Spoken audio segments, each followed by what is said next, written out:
وَإِذَا لَمْ تَأْتِهِم بِآيَةٍ قَالُوا لَوْلَا اجْتَبَيْتَهَا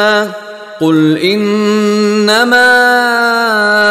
أَتَّبِعُ مَا يُوحَى إِلَيَّ مِن رَّبِّي هَذَا بَصَائِرُ مِن رَّبِّكُمْ وَهُدًى وَرَحْمَةٌ لِقَوْمٍ يُؤْمِنُونَ۔ وَإِذَا لَمْ تَأْتِهِم بِآيَةٍ، اب دیکھیے یہ غموض ان دونوں صورتوں کا، خاص طور پر انعام کا، آیت لاؤ، نشانی لاؤ، معجزہ دکھاؤ، نبوت منوانا چاہتے ہو، رسالت منوانا چاہتے ہو تو دکھاؤ معجزہ، حصی معجزہ، جیسے موسیٰ کو ملے، جیسے عیسیٰ کو ملے، وغیرہ وغیرہ۔ اب اس کو سم اپ کر رہے ہیں، وَإِذَا لَمْ تَأْتِهِم بِآيَةٍ، اے نبی جب آپ ان کے پاس کوئی معجزہ نہیں لائے، قالوا، انہوں نے کہا لولا اجتبیتھا، کیوں نہیں کوئی چن کر لے آتے، کہیں سے چھانٹ کر لے آتے، تو اب تمہارا دعویٰ یہ ہے تم اللہ کے رسول ہو، محبوب ہو، تو کیا وجہ ہے، کیوں رہ گئے، کس وجہ سے؟ لولا اجتبیتھا، کہیں سے کوئی چھانٹی کر کے، کہیں سے کوشش کر کے لے آتے۔ قل انما اتبع ما یوحی الی، اس زمن میں ایک واقعہ میں نے پڑھا تھا تفسیر کبیر میں، امام راضی کی تفسیر میں، کہ حضور کے ایک پھپھی زاد بھائی تھے، اگرچہ وہ ایمان نہیں لائے تھے لیکن حضور سے ہمدردی رکھتے تھے، ساتھ رہتے تھے، تعاون کرتے تھے، جہاں کہیں حضور جاتے تھے دل میں نرمی تھی ان کے، اور امید تھی حضور کو کہ ایمان لے آئیں گے۔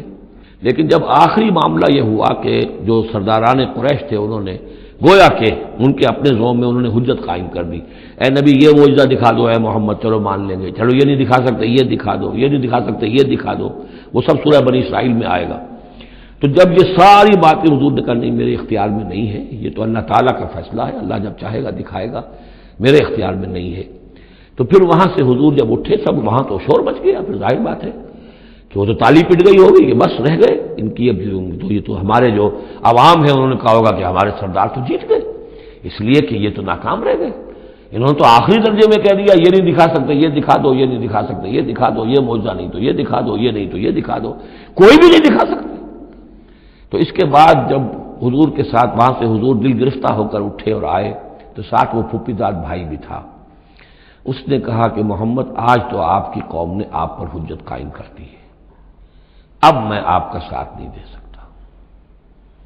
یعنی یہ ہے کہ جو اثر پڑتا تھا لوگوں کے اوپر کہ اب تو حجت آپ پر قائم ہے، تو جس کو میں نے کہا تھا سورہ انعام کا وہ مقام کہ ان کان کبر علیک اعراضهم فان استطعت فتبتغي نفقا في الارض او سلما في السماء فتاتيهم بآية،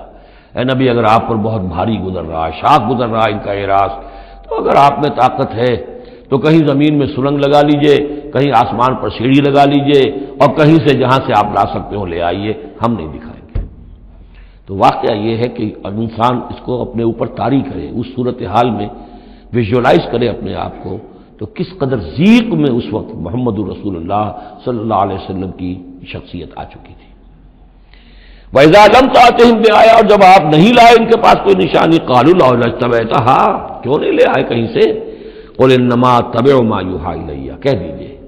میری حیثیت تو صرف یہ ہے کہ میں پیروی کر رہا ہوں اس کی کہ جو میری طرف وحی کی جا رہی ہے، اس سے بڑا میں نے دعویٰ نہیں کیا، نہ خدائی کا، نہ کوئی علم غیب کا دعویٰ کیا، نہ میں نے یہ کہا کہ اللہ کے خزانے میرے دستے تصرف میں ہیں، میں نے کوئی دعویٰ نہیں کیا۔ ھذا بصائر من ربکم، اور یہ تمہارے رب کی طرف سے بصیرت افروز باتیں ہیں جو میں تمہارے سامنے پیش کر رہا ہوں، میں خود پیروی کر رہا ہوں اس کی اور تمہارے سامنے پیش کر رہا ہوں۔ وَھدًى وَرَحْمَةٌ لِقَوْمٍ يُؤْمِنُونَ، اور یہ ہدایت ہے اور رحمت ہے ان لوگوں کے حق میں جو ایمان لانے والے ہیں۔